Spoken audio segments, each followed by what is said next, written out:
Hydraulic pressure के इतने सारे एप्लीकेशंस है कि कुछ तो पूरे के पूरे यूट्यूब चैनल ही इन पर बने हुए हैं और उनको देखने में हमें मजा भी बहुत आता है। मिलियंस ऑफ व्यूज मिलते हैं हर वीडियो पर। और यही है वह हाइड्रोलिक मशीन जिसमें पता नहीं क्या क्या तोड़ा जाता है। यह तो सिर्फ एक एप्लीकेशन देखा है हमने। और इस मशीन को हम कैसे भूल सकते हैं, श्रीडर मशीन। इसमें भी तो क्या कुछ नहीं तोड़ा गया। वैसे यह सभी हाइड्रोलिक वाली नहीं होती है, इनमें से कुछ ही हाइड्रोलिक प्रेशर वाले होते हैं। जो ऐसी भारी मशीनें होती है जो लोडिंग वाली होती है, जिनमें सबसे पहले नाम आ जाता है जेसीबी और क्रेन्स का। इनको हम कैसे भूल सकते हैं, सबके चहेते हैं ये तो। इसके अलावा कुछ हेवी लोडिंग वाले ट्रक, ट्रॉली और जो हाइड्रोलिक जैक होता है जो गाड़ी को उठाता है, वह भी बहुत ही पावरफुल होता है। और यह इतने हेवी वेट को हाइड्रोलिक प्रेशर से ही उठाते हैं। अब मैं आपको एक इंटरेस्टिंग बात बताता हूँ। इन हाइड्रोलिक प्रेशर को चलाने के लिए कुछ में मोटर यूज होती है और कुछ में इंजन यूज होता है। और इनमें से कोई भी मोटर और इंजन में इतनी पावर नहीं होती है कि यह इतना वजन उठा सके या ऐसा कुछ तोड़ सके। उठाना तोड़ना तो दूर की बात है, इन मोटर और इंजन में 10% पावर ही नहीं होती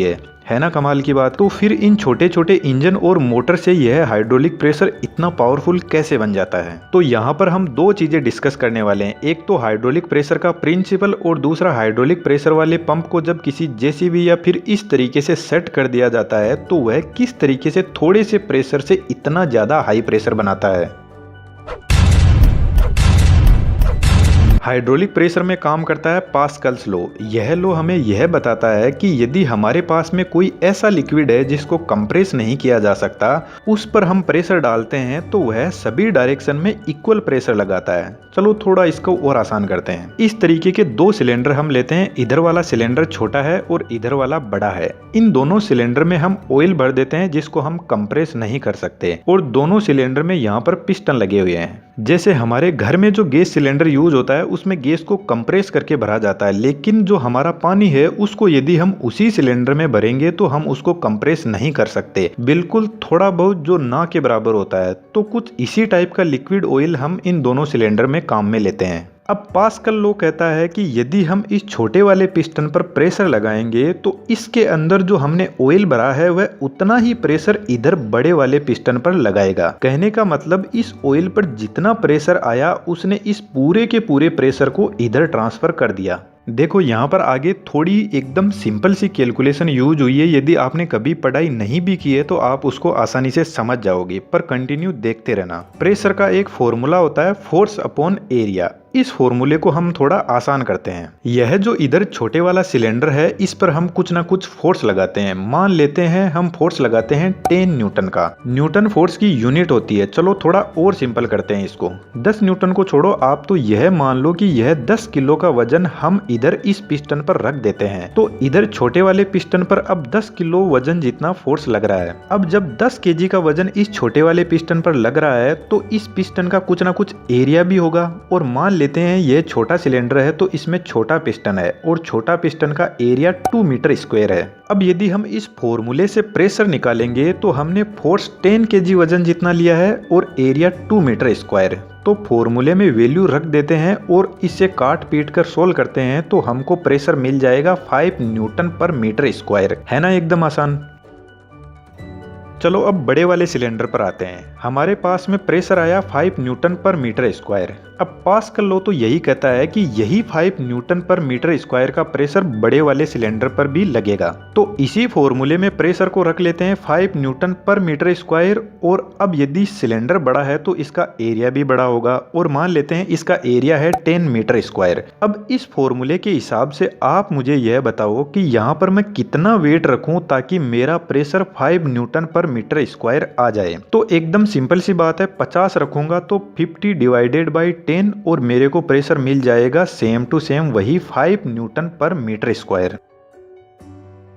तो फिर यह तो गजब हो गया। मैंने तो इधर सिर्फ फोर्स लगाया था 10 केजी का और इस बड़े वाले सिलेंडर में मुझे फोर्स मिल रहा है 50 केजी उठाने का। यानी मेरे हाइड्रोलिक प्रेशर ने 10 किलो वजन से 50 किलो वजन उठा लिया। मैंने सिर्फ क्या किया, सिर्फ एरिया को बढ़ाया और मेरे हाइड्रोलिक प्रेशर की वजन उठाने की कैपेसिटी बढ़ गई। अब इस चीज की कोई भी लिमिट नहीं है। आप इस बड़े वाले सिलेंडर को कितना भी बड़ा कर सकते हो और जितना हम एरिया बढ़ाते जाएंगे उतना ही हमारे हाइड्रोलिक प्रेशर की वजन उठाने की कैपेसिटी कैपेसिटी बढ़ती जाएगी। लेकिन जितनी हमारे पास में हाइड्रोलिक प्रेशर को सेट करने की जगह है उसी के हिसाब से बड़े वाले सिलेंडर के एरिया को बढ़ाया जाता है। यहाँ पर एक ध्यान देने वाली बात है कि जब छोटे वाले सिलेंडर में पिस्टन काफी नीचे तक आ जाता है तब बड़ा वाला सिलेंडर थोड़ा सा हिलता है, क्योंकि बड़े वाले सिलेंडर का एरिया बड़ा है और छोटे वाले सिलेंडर का एरिया कम है।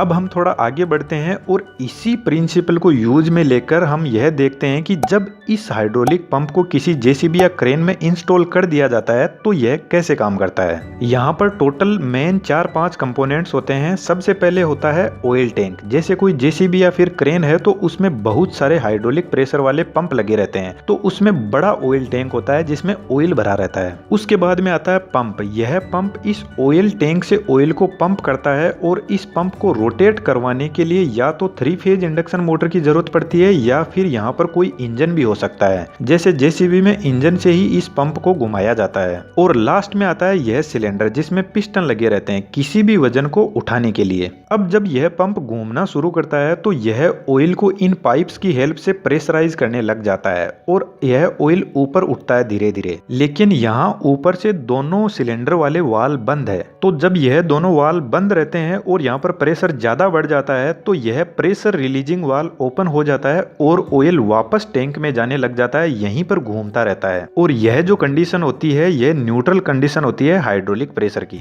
लेकिन जैसे ही मैं इस लीवर को घुमाता हूं तो लीवर अप हो जाता है और मेरा ए वाल्व और बी दोनों अब ओपन हो जाते हैं और नीचे की तरफ यह जो PRV वाल्व है यह बंद हो जाता है। तो यहाँ पर पंप घूम रहा है और अब यह ऑयल ऊपर जाने लग जाएगा और वाल्व ए से ऑयल जाता है धीरे धीरे सिलेंडर के अंदर और सिलेंडर में जो पिस्टन है उन पर फोर्स लगाता है और इस पिस्टन पर यदि कोई भी वजन है तो उसको धीरे धीरे यह उठाने लग जाता है। अब जब ऑयल प्रेशर से आता है तो वह जो पंप के अंदर ऑयल है उस पर भी प्रेशर लगता है और ऑयल वापस इधर से बाहर निकलता है इस सिलेंडर से और इस वाल्व बी से होते हुए घूमते घूमते टैंक में वापस चला जाता है। तो इस तरीके से सिलेंडर वाले पिस्टन पर यदि कोई भी फोर्स या वेट रखा हुआ है तो उसको वह उठा लेगा।